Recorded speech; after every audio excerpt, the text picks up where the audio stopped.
The Richest Quartz I've sampled, presented by Smokey and Spike Productions. That stuff is loaded. I knew it was a rich mine. That's just one scoop. Look at all of it.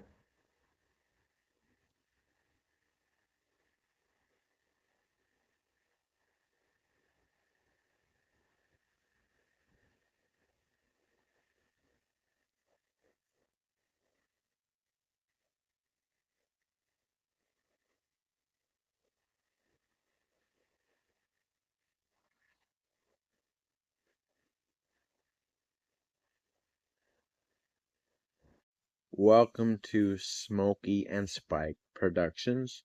Today I'm processing some of the highest grade quartz I've ever personally prospected from the state of Utah before relocating to Washington. Some of these pieces require breaking up more for the ball mill. This shout out goes to Charlie at Path of the Bee for giving me this ginormous dolly pot. Safety advisory: always use your personal protective equipment while processing or crushing precious metal bearing quartz. That is ready for the ball mill. That's the stuff I gotta crush smaller in the dolly pot. This is going to take a while. That'll give your arms a workout. All of that material is ready for the ball mill. I'll scoop in a few larger pieces during the process. Time for some 7 of 9. 5 scoops of the smaller granules. 2 scoops of the larger pieces. 3 of the large bearings and 6 of the small bearings. The first 7 of 9 crushing is now complete. This is before classification. 1 more cylinder's worth remaining to be crushed. That'll be a lot of material to process after classification. To keep the peace with my neighbors, I will crush the rest in the morning. Quite a full bucket there. All ready for the shaker table. Just requires pre-saturation. Nice and smooth, laminar flow. The first scoop of the soup.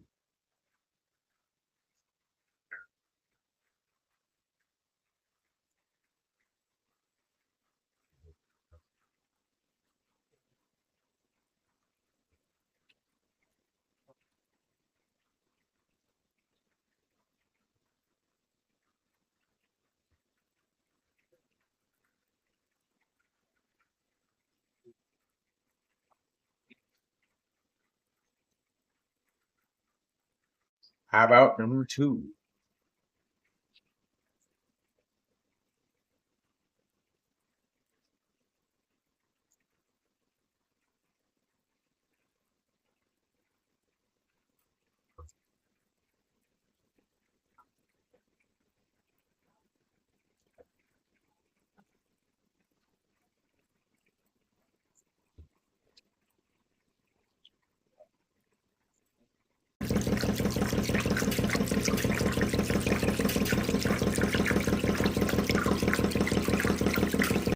I'm seeing very little magnetics, such as black sands, and a lot of white metallics. Could be some type of telluride or malignite, possibly even some type of silver sulfide. I've never seen this one. The material is so heavy, the shaker table is struggling.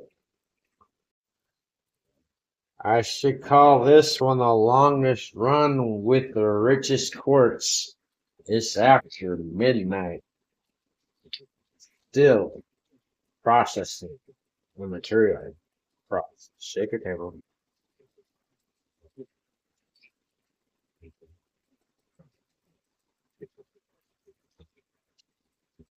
I'm gonna shut off the table real quick to see if there's any visible gold. Let it run after that to clear out all the concentrates. And we'll see what is in the number one bucket. The riffles are all cleared out.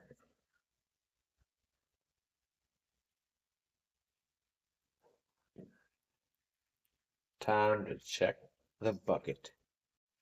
Quite a bit of concentrates in there. I believe that's the most I've ever collected during one run. From the color alone, that could be native silver. Now that's a heavy pan.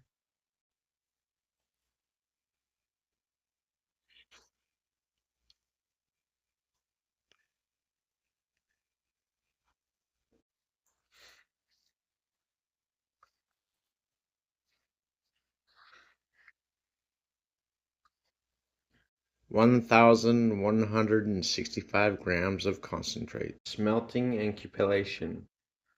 I'm going to do 3 smelts, 3 cupels, each with a collector metal of 19.53 grams of lead. I have my Hank Chapman flux and my borax. This one I've been curious about. Bone ash cupel dishes against magnesium oxide cupel dishes. Which one will perform better? The crucibles are loaded. Just gotta add in the collector metal and stir them. I've got plenty more concentrates. Hopefully the results are good enough to smelt the rest. Watch your eyebrows. Woo! Hot stuff coming right out. I've done a few things different with these concentrates. I did not take out the magnetics and I did not roast them. First pour was way too thick. I need to add more borax to the top of those two before proceeding. Ideally, each drill should weigh more than the collector metal I added before cupelling.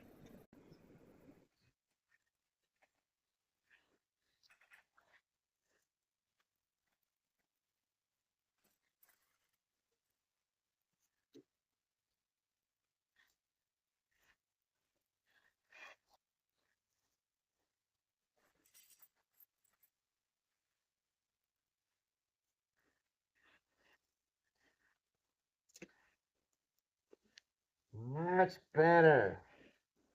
The other one was way too thick.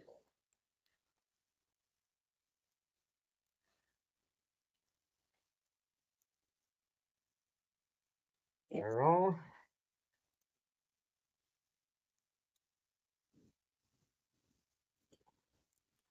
Pending the results from cupelling, after that, I'll decide what to do with the rest of these concentrates.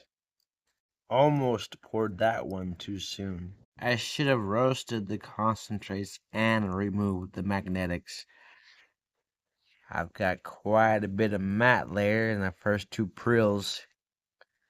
Here's the lead collector metals.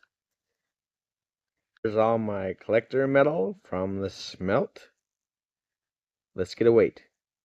Needs to be over 58 grams before proceeding to cupellation.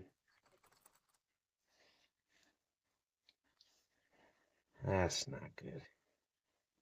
I found a couple more pieces of lead out there. I'm going to divide that up into 2 and cupel one in the bone ash and the other in the magnesium oxide. Close as I can get for an equal weight. Time to go warm up the kiln. The kiln is loaded. I'd really like to see a couple beads in the cupel dishes once this process is complete. At least something to register on the scale. Been a lot of work. Oh wow. There's a couple nice looking beads in there. Still a little bit of oxides on the surface. A little bit longer to go.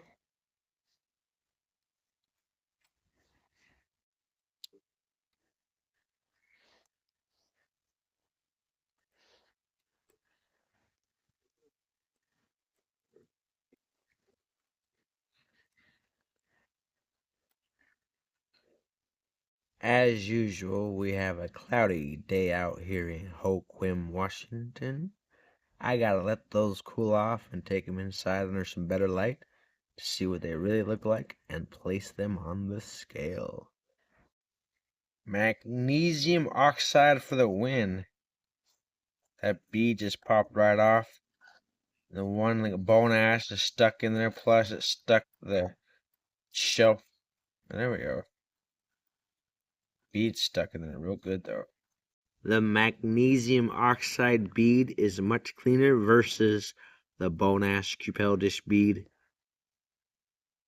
I used 58 grams of lead as a collector metal and somehow lost 18 grams and came out with 2 beads. What do they weigh? 1.95 grams. I did not expect predominantly silver colored beads. I expected at least a little gold color. It's better than nothing. Thank you for watching Smokey and Spike Productions. Have an awesome day. Now, what to do with the rest of this?